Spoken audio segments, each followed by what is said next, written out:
Kumbe apparently tukiendelea kujoke na story ya kukufa kesho, kuna watu wako very intentional na kutokea kesho because wako suicidal na wanataka hiyo ikuwe ni chance yao ya kuondokea manze.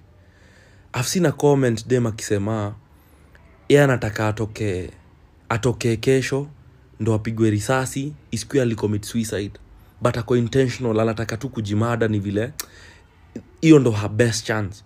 Nimeona pia Morio ametengeneza eulogy, akaeka picha poa sana, akaeka storyline na akasema isomo vile ameiweka yeye ndo anajijua better than everyone else. Mko suicidal, si ndio? Isifikia hapo manze.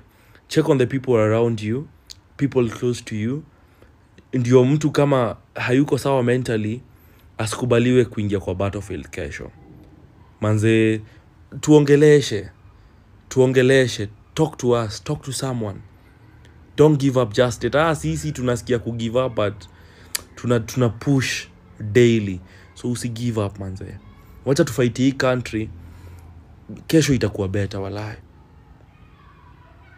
Msiende sahi. Msitoke ndo mkufe na waomba tafadhali. Wacha tutoke turudi home kama tumekonka.